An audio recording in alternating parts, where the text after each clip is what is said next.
Lena Ward liked her room because it was predictable. Every morning, the light from the station's artificial sun entered through the same narrow window at the same angle. Her desk was always clean. Her bed was always made. The small shelf near the door held exactly 6 items: a data tablet, a cup for pens, a plant that never needed water, a photo from Earth, and 2 books she rarely read but liked to see. The room was quiet. Quiet meant control. That was why she froze when the door slid open without her permission. Lena looked up from her desk, already annoyed, already ready to tell someone they had the wrong room. But the words stopped in her throat. Someone stood in the doorway. Someone unfamiliar, not human. The figure was tall but thin, wrapped in a soft gray garment that flowed instead of folding. Their skin was smooth and pale, almost glowing, with faint patterns that shifted slowly like shadows underwater.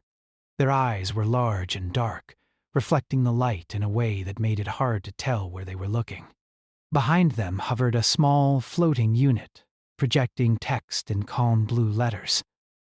Temporary cohabitation assignment. Confirmed. Lena stood up so fast her chair fell backward. "No?" she said. "That's not possible." The figure tilted their head slightly. It was not a threatening motion. If anything, it looked curious.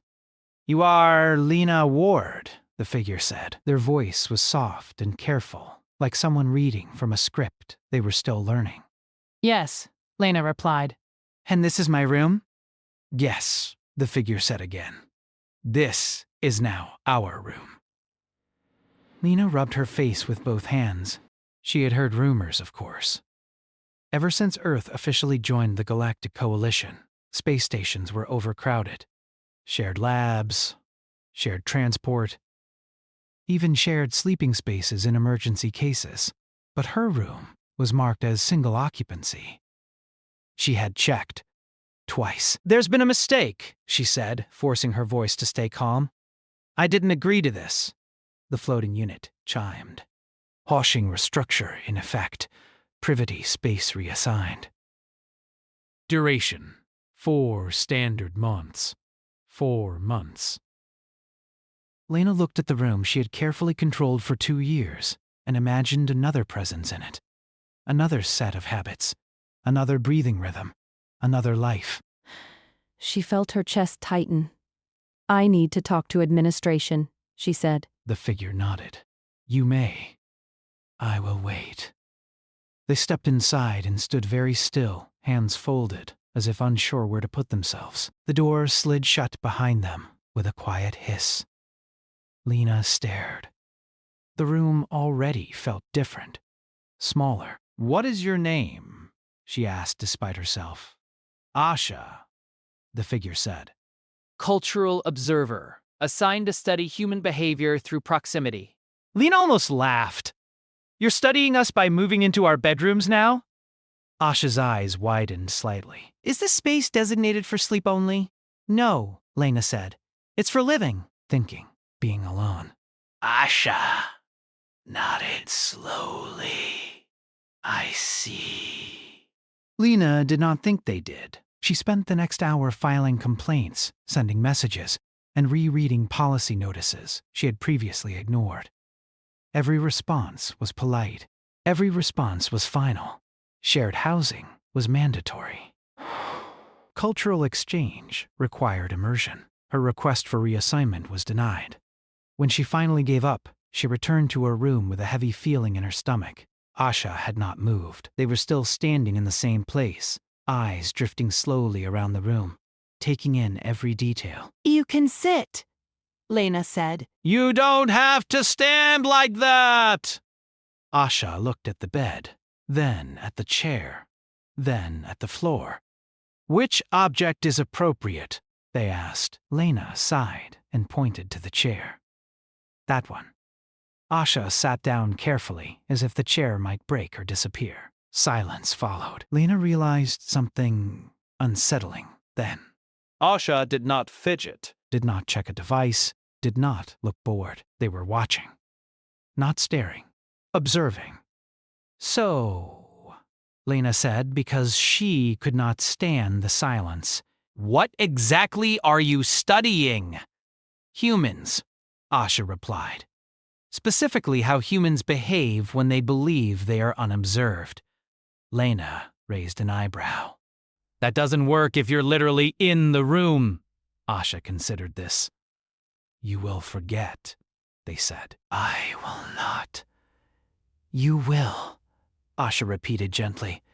Humans adapt quickly to constant presence. It is documented. Lena did not like that answer. That night was worse. Asha did not sleep. At least, not in any way Lena recognized. They stood near the wall, eyes dim but open. Patterns on their skin moving slowly.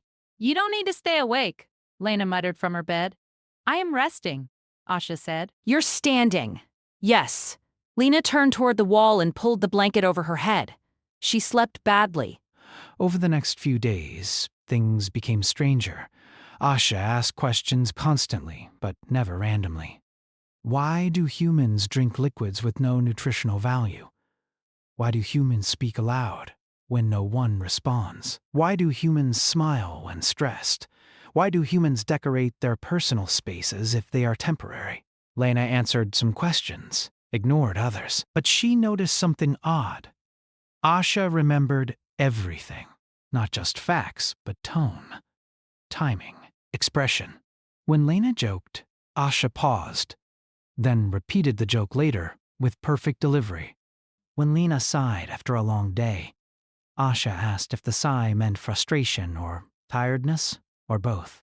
You analyze everything, Lena said one evening. Yes, Asha replied, but analysis alone is insufficient. For what? For understanding. That should not have made sense, but it did. One evening, Lena came back exhausted after a systems failure in the lower ring. She dropped her bag, kicked off her shoes, and collapsed onto the bed without speaking. Asha watched. After several minutes, they asked, "Is this a signal?" "What?" Lena groaned. "You did not remove your outer clothing. You did not activate your entertainment screen. You did not speak." Is this behavior associated with distress? Lena laughed weakly. It's called being tired. Asha nodded. Fatigue leads to inefficiency. Yeah, Lena said, and we keep going anyway. Asha was quiet for a long time after that. Later that night, Lena noticed something new on her desk. The plant had been moved slightly, angled toward the light. "You move my stuff," Lena said sharply. "Yes," Asha replied. The plant appeared neglected. "It's artificial. I know. Then why move it?" "Because you look at it more when it is positioned this way," Asha said. "You smile 0.7 seconds longer." Lena did not know what to say. Days turned into a week. The room stopped feeling smaller. It felt different. Like a space shared by two separate worlds that were slowly learning each other's gravity. Asha began to mimic small human habits, sitting instead of standing, pausing before speaking, even humming softly once, though the sound was off-key. Why are you doing that? Lena asked. "Humming," Asha said. "You do it when processing information. I don't even realize I do that." "Yes," Asha said. "That is interesting." One night, as station lights dimmed into artificial dusk, Asha spoke quietly. Other species report difficulty with humans, they said. Lena looked up. "What kind of difficulty?" "Humans are inconsistent," Asha continued. "Emotionally unstable, logically contradictory." Lena snorted. "Sounds about right. But," Asha added, "you function anyway." Lena met their eyes. Yeah, she said. We do. Asha watched her for a long moment, patterns on their skin shifting faster than usual. "I do not yet understand humans," Asha said, "but I believe that misunderstanding may be the key." Lena felt a strange chill. She realized then that this was not just about sharing a room. Something bigger had already begun. and neither of them knew where it would end. The room no longer felt like it belonged to only one person. Lena noticed this one morning when she reached for her cup and found it already warm. She had not turned on the heater. Asha had adjusted the room temperature before Lena woke up, matching it to the level where Lena usually stopped rubbing her hands together. You changed the settings, Lena said. Yes, Asha replied calmly. Your comfort improved. You didn't ask. I am learning when humans prefer assistance without consultation, Asha said. This appeared to be one such moment. Lena opened her mouth, then closed it again. She drank the warm liquid and hated that it helped. That was how it started. Small changes. Almost invisible. Asha learned Lena's schedule better than Lena herself. When Lena stayed up late, the lights dimmed earlier the next night. When she skipped meals, Asha placed food packets on the desk without comment. When Lena felt frustrated, Asha stopped asking questions and simply stayed quiet. That last one unsettled her the most. You don't always need to be silent when I'm upset, Lena said one evening. I know, Asha replied. But sometimes you need space, not solutions. Lena stared at them. How do you know that? Asha tilted their head. Pattern recognition.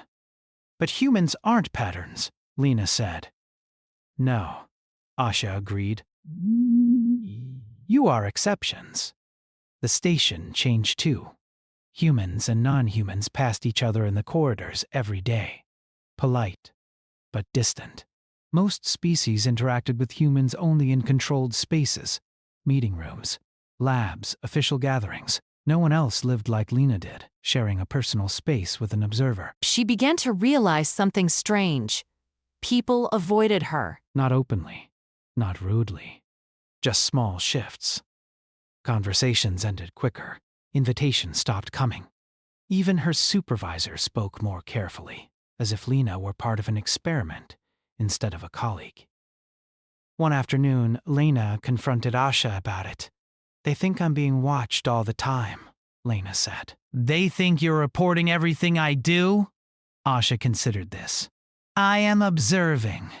That's not the same thing it is to them. Lena crossed her arms. So what do you actually report? Behavioral data, Asha said. Emotional response patterns. Environmental adaptation. Contradictions. Contradictions? Yes. Asha replied. Humans frequently act against their own interests. Lena laughed sharply. But you succeed, Asha continued. Despite inefficiency, despite emotional interference. That is statistically unusual. Maybe we're just stubborn. Asha's eyes brightened slightly. That is a hypothesis I am exploring. That night, Lena had a nightmare. She dreamed she was standing in the room, but it was empty. The desk was gone. The bed was gone. Even the window was gone. Only Asha remained, standing still, watching her, recording everything she said and did. While the walls slowly closed in, she woke up, gasping. Asha was at her side instantly.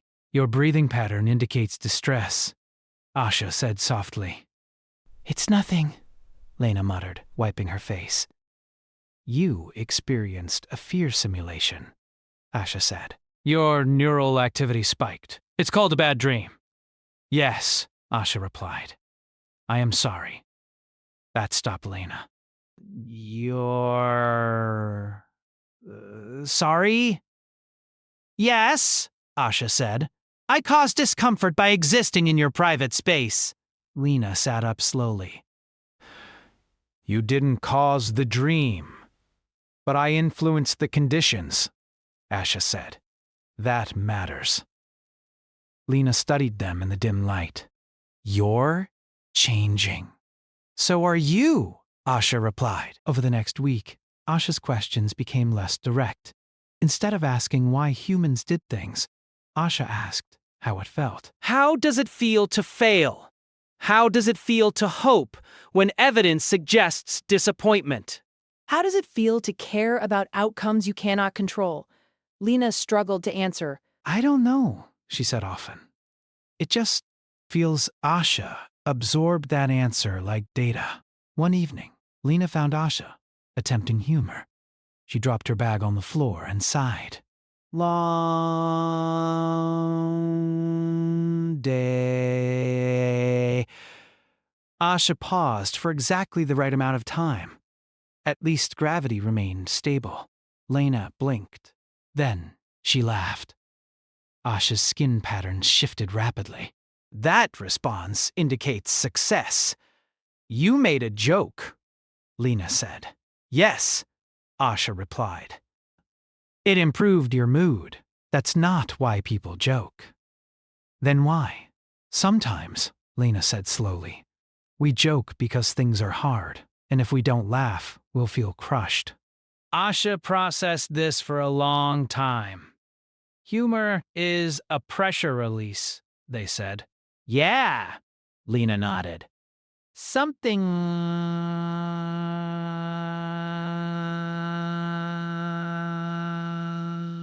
that night, Asha recorded something they had never logged before. Human coping mechanisms are not flaws, they are survival tools. Meanwhile, the Coalition Council prepared for its mid-cycle review. Lena overheard fragments of conversations in corridors, words like risk, instability, unpredictable. Humans were being discussed as a problem to be managed, not partners to be trusted. Asha knew this too. Their assignment included evaluation. And that evaluation would be final. One evening, Asha spoke while Lena worked at her desk. If humans are deemed unsuitable, Asha said carefully, their access to coalition systems will be limited. Lena froze. Limited how? Observation-only status in several sectors. So we become assistants instead of equals. Yes, Lena felt anger rise in her chest. Because we're emotional. Because you are difficult to model, Asha said. Coalition species value predictability. Lena stood up. Predictability doesn't save you when things go wrong. Asha watched her. Explain. When systems fail, Lena said, pacing. When plans collapse, when everything breaks, humans improvise. We don't freeze because the data doesn't match the model. We act. That behavior appears chaotic, Asha said. It's adaptive, Lena snapped. Silence filled the room. Asha spoke quietly. I believe you are correct. Lena stopped pacing. Then tell them that. I cannot, Asha said. Why not? Because I lack a framework that will make them understand. Lena felt something heavy settle in her stomach. That night, she couldn't sleep. She stared at the ceiling, listening to the quiet hum of the station. Are you awake? She asked softly. Yes, Asha replied. Do you ever doubt your own species? Lena asked. Asha hesitated. Doubt is not common for us. But you're doing it now, Lena said. Yes, Asha admitted. Lena turned toward them. Welcome to being human. Asha's eyes reflected the faint starlight through the window. If humans are removed from decision processes, Asha said, the coalition will be more stable, but weaker, Lena replied. Yes, Asha said. That is the contradiction. They stood there together in the quiet room. Two beings from different worlds facing the same uncertain future. Lena realized something then. Asha was no longer just observing humans. They were choosing whether to stand with them. And that choice would change everything. The review began without ceremony. No announcement echoed through the station. No alarms sounded. Life continued as usual, which made it worse. Lena knew that decisions about humanity were being discussed somewhere far above her, in rooms she would never enter, by beings who had never shared a wall, a meal, or silence with a human. Asha felt it too. They became quieter, not distant, but focused, as if their attention had turned inward. Their skin patterns slowed, settling into calm, deliberate movements. When Lena spoke, Asha listened more closely than ever, as if every word mattered now. What happens if the council decides against us? Lena asked one morning. Asha did not answer immediately. The outcome will not be announced directly, they said finally. Changes will appear gradually. Authority limits, access restrictions, reclassification. Like boiling water, Lena muttered. You don't notice until it's too late. Yes, Asha said. That is an accurate analogy. Lena stopped and looked at them. You used a metaphor. I learned it from you. That should have made her smile. It didn't. Over the next few days, small things started to change. Human technicians were no longer invited to certain planning sessions. Requests from human departments took longer to process. Automated systems began overriding human input for efficiency. Lena saw it happen in real time. She flagged a system irregularity and suggested a manual workaround. The system rejected her input. Recommendation outside approved parameters. She stared at the screen. That workaround would work, she said aloud. Yes, Asha replied behind her. But it does not align with projected stability. Stability isn't the same as survival, Lena snapped. Asha did not argue. Instead, that night, they asked a different kind of question.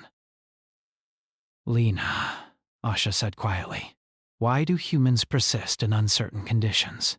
Lena lay on her bed, staring at the ceiling. Because we don't always get a choice. That answer is incomplete, Asha said. Fine. Lena sighed, because giving up feels worse than failing. Asha processed this slowly. Emotional cost outweighs logical risk, they said. Sometimes, Lena replied, sometimes emotion is the reason we move forward at all. Asha stood still for a long time. I am expected to submit my preliminary findings soon, they said. Lena's chest tightened. And my data conflicts with coalition expectations. Lena sat up. That's good, right? It is problematic, Asha replied. The coalition values consistency. My findings emphasize contradiction as strength. Then show them that, Lena said. I am uncertain how, Asha admitted. The next day, Asha asked to accompany Lena to work. This was new. Observers usually stayed in controlled environments. Shadowing a human during routine tasks was not part of the standard process. Are you allowed to do that? Lena asked. I did not ask, Asha replied. Lena laughed despite herself. You really are learning. They spent the day in the lower systems ring, where humans worked alongside automated processes and alien-designed infrastructure that was never meant for human hands. A cooling system failed unexpectedly. Alarms did not blare. No dramatic warnings appeared, just a quiet temperature drift that most species would have missed until it reached critical levels. Lena noticed it instantly. That's wrong, she said, already moving. She rerouted power, adjusted flow manually, and coordinated with 2 other humans without needing instructions. None of it followed official protocol. The system stabilized. Asha watched everything. You acted without certainty, Asha said afterward. Yeah, Lena replied, wiping sweat from her forehead. Welcome to real life. But your actions were effective. Because I've seen things go wrong before, Lena said. Instinct matters. That data is not easily transferable, Asha said. No, Lena agreed. But it's real. That night, Asha reviewed hours of recordings. They saw humans argue, improvise, laugh under pressure, make mistakes, correct each other, and keep moving forward even when systems failed to respond as expected. Other species froze when projections broke. Humans adapted. Asha felt something unfamiliar then. Concern. If the coalition rejected humanity, it would be rejecting its own resilience. Asha began rewriting their report. Not the final version, just notes. Fragments, observations that did not fit standard formats. Humans do not wait for permission to solve problems. Humans accept uncertainty as normal. Humans function under emotional strain without collapse. These statements were difficult to quantify. The consul would not like them. One evening, Lena found Asha staring at the wall, unmoving. "What's wrong?" she asked. "I am considering a violation," Asha said. Lena's heart skipped. "What kind of violation?" "Methodological," Asha replied. Not violent. Not harmful. "But unconventional." Lena sat on the edge of her bed. "Tell me. The council expects a summarized behavioral model," Asha said. "I am considering submitting something else." Like what? Experience? Asha said. Lena frowned. "That's not a report." "It could be," Asha replied, "if framed correctly." They explained their idea slowly. Instead of charts and projections, Asha wanted to present recorded human moments, failures, jokes, improvisations, emotional responses, without filtering them into neat conclusions. Let them see humans the way I see you, Asha said. Lena felt a lump in her throat. They'll hate that. Yes, Asha said. But they will understand. What if they don't? Then humanity will still be humanity, Asha replied. "And I will have told the truth." Lena looked at them for a long time. "You know," she said softly, "you're risking your position." Yes. Why? Asha hesitated. "Because," they said carefully, "humans changed my evaluation criteria." That night, Lena couldn't sleep again. But this time, it wasn't fear. It was hope. The day of submission arrived quietly. Asha stood near the desk, their posture tense in a way Lena had never seen before. "You don't have to do this," Lena said. Yes, Asha replied. I do. They sent the report. No confirmation came back. Hours passed. Then, days. The station felt different, like everyone was waiting for something to fall. On the third day, an automated notice appeared across multiple systems. Temporary suspension of human reclassification. Review extended. Lena stared at the screen. That's... Not bad, she said cautiously. "It means they are uncertain," Asha replied. "Uncertainty is uncomfortable for them." Lena smiled. "Welcome to our world." Asha's skin patterns shifted, something close to amusement. "I believe," Asha said slowly, "that humanity may not be removed." "May?" Lena echoed. "Yes," Asha said, "but the outcome is no longer predetermined." That was when Lena realized something important. Humanity had not argued its case with force or superiority. It had simply existed. And for the first time, the galaxy did not know what to do with that. The Council did not answer right away.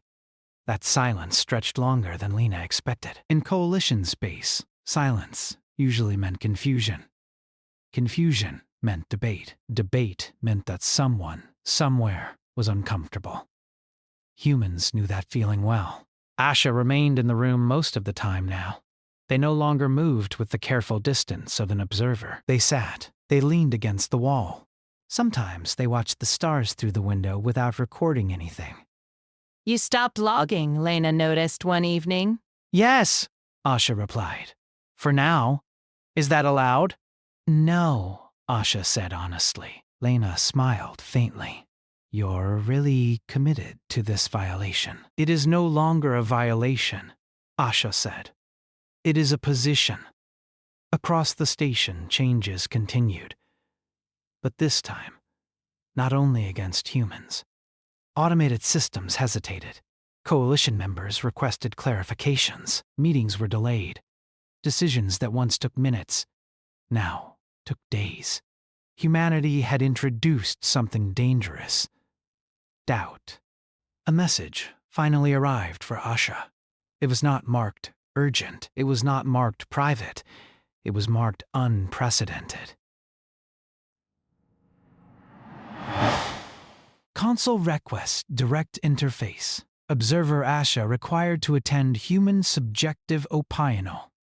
Lena read it twice. They want you there. Yes, Asha said. And I'm optional. Yes. Lena crossed her arms. You're not going without me? Asha studied her. This may complicate matters.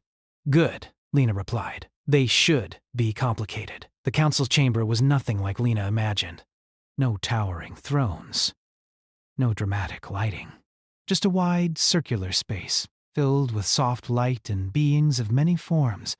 Some physical, some projected, some existing as shifting fields of color and sound. Every species sat in a way that suited them. Humans were given chairs. Lena took hers and tried not to feel small. Asha stood in the center. Observer Asha, a voice said from everywhere and nowhere. You submitted a non-compliant report. Yes, Asha replied. Explain. Asha did not project charts. Did not summon models. Instead, they activated a simple recording. It showed Lena and her team fixing the cooling system.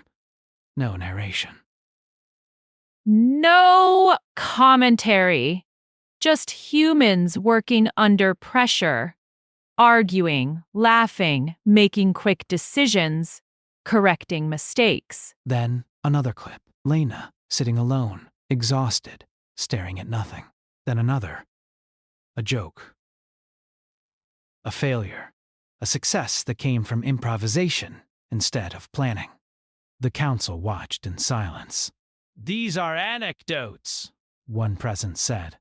Not data. They are data, Asha replied. You simply do not measure them. You cannot build policy on emotion. Humans do, Asha said. A ripple moved through the chamber. That is precisely the concern, another voice said.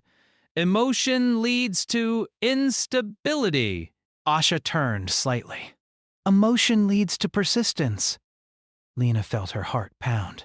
You value predictability, Asha continued. Humans value continuity. When systems fail, humans do not wait for new instructions. They act. That creates risk, the council said. Yes, Asha replied, but it also creates survival. The chamber grew quiet. Lena realized then that Asha was not defending humanity as superior. They were defending humanity as necessary. Observer, the council said, your attachment to the subject is evident. Yes, Asha replied. Explain. Asha paused. Humans changed my understanding of strength, they said. Strength is not control. It is adaptation. Humans adapt faster than any species I have studied, not because they are efficient, but because they accept failure as part of progress. That is not a desirable trait, the council said. It is when perfection is impossible, Asha replied. The council turned its attention to Lena. Human representative, a voice said. You may speak, Lena swallowed. She stood. I'm not here to convince you we're perfect, she said. We're not. We make mistakes, we argue. We feel too much. But when things fall apart, we don't stop. We don't wait to be told what to do. We help each other and figure it out as we go. She looked around the chamber. You want stability, that's fine. But when your stable systems break, you'll need someone who knows how to work without them. Silence followed, longer than before. Finally, the council spoke again. The coalition was formed to prevent chaos, they said. Humans embody it. No, Asha said quietly. Humans survive it. The council withdrew. Not physically, but mentally. The liberation signals rippled through the space. Minutes passed, then hours. Lena sat back down, drained. Whatever happens, she whispered to Asha, thank you. Asha inclined their head. I learned gratitude from you, the council returned. Humanity will not be reclassified, they announced. Lena exhaled sharply. However, the council continued, Your species will not be modeled. Asha's attention sharpened. You will be designated an adaptive variable. Lena frowned. Is that good? It is new, Asha said softly. Humans will be included in decision processes where unpredictability is expected, the council said. Dalsata? You will not lead. You will not be excluded. You will be present. The chamber shifted. This was not acceptance. It was respect. After the session, Lena and Asha returned to the room in silence. The door slid shut behind them. Lena laughed suddenly, a shaky sound. We did it. Yes, Asha said. You did. No, Lena corrected. We did. Asha's skin pattern softened. I will be reassigned soon, they said. Lena's smile faded. Reassigned? My observer role has concluded, Asha replied. I am no longer impartial. Lena felt something heavy in her chest. So this is it. For this assignment, Asha said, yes. They stood there unsure what to say. The room felt too quiet again. You know, Lena said finally. You changed everything when you moved in. Yes, Asha replied. So did you. They stood together knowing something important was ending, and something even bigger was about to begin. The notice arrived quietly. Asha would be leaving in 3 days. No ceremony, no announcement to the station. Just a short message confirming reassignment to a long-term advisory role within the coalition. A role without observation duties. A role without proximity. A role without Lena. Lena read the message once, then again. She felt proud. She felt relieved. And she felt something ache in her chest. So, she said, trying to sound casual. 3 days? Yes, Asha replied. That is correct. They were sitting in the room, each in their usual place. The room looked the same, but it no longer felt like it had at the beginning. It carried shared time now. Shared silence, shared understanding. You're going to be important, Lena said. Asha considered this. Importance is relative. Don't dodge, Lena said. You changed how the council thinks. Yes, Asha replied. But you changed how I think. That felt heavier. The next few days passed slowly. Word spread across the station. Not officially, but in the way humans shared things. Conversations became warmer. Invitations returned. Humans were included again. Not as problems, but as contributors when plans became uncertain. Someone started calling humans the fallback species. Humans laughed and accepted it. Lena noticed that non-human teams now asked humans questions they had never asked before. What would you do if this fails? What happens if the plan does not work? What is your backup? Humans always had an answer, sometimes several. Asha watched all of this quietly. You are becoming integrated differently, they said one evening. We're used to that, Lena replied. We never fit cleanly anywhere. Yes, Asha said. And yet, you remain. On the final night, Lena stayed up late, pretending to work. Asha packed slowly. They did not have many belongings, mostly data crystals. A few physical items they had acquired over time. One of them was the artificial plant. Lena noticed. You're taking that? She asked. Yes, Asha replied. It is inefficient. Non-nutritional. Unnecessary. Lena smiled softly. But it represents comfort without function, Asha said. A human concept. They stood in silence for a while. Do you regret it? Lena asked. Asha turned toward her. Regret what? Moving in, Lena said. Changing your assignment. Taking a risk. Asha did not answer right away. No, they said finally. Before, I understood the coalition. Now, I understand survival. That's not the same thing, Lena said. No, Asha agreed. It is better. Lena swallowed. I'm going to miss you, she said quietly. Asha's skin patterns shifted slowly. I've learned that missing someone is evidence of connection. Yeah, Lena said. That's one way to put it. When morning came, the station lights brightened into artificial dawn. Asha stood near the door. This room will revert to single occupancy, they said. Lena nodded. It'll be quiet again. Yes, Asha said, but not empty. They paused. Lena, Asha said, if the coalition fails in the future, it will not be because of humans. Lena met their eyes. And if it survives, it will be because humans stayed, Asha replied. The door slid open. They hesitated for just a moment. Then Asha stepped out. The door closed. The room felt different again. Not smaller, just still. Lena sat on her bed and let herself breathe. Weeks passed. Asha's influence did not fade. Humans were placed into roles that required adaptation. Emergency planning, unknown system integration, first contact support. Whenever something unexpected happened, humans were called in. Not because they were the best, but because they did not freeze. Lena continued her work, but now she was consulted more often. Her instincts were trusted. Her experience mattered. Sometimes she caught herself humming while thinking. She smiled when she noticed. One evening, a message arrived. Not official. Not marked priority. Just a simple transmission. It was from Asha. They described their new role. Advisory. Non-observational. Permanent. They described frustration. Progress. Slow. Understanding. At the end, there was one sentence.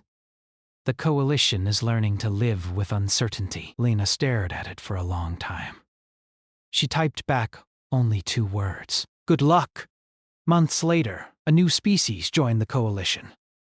They were anxious, unpredictable, emotion-driven. The council assigned a human team to assist. Lena watched from a distance as humans welcomed them, not with perfect plans, but with patience. She understood then. Humanity did not conquer the stars. They did not impress them with power. They stayed human. They adapted. They cared. And in a galaxy that feared chaos, that was the bravest thing of all. The room was quiet that night, but Lena did not feel alone. Somewhere out there, someone else was looking at the stars and understanding humanity a little better. And that was enough.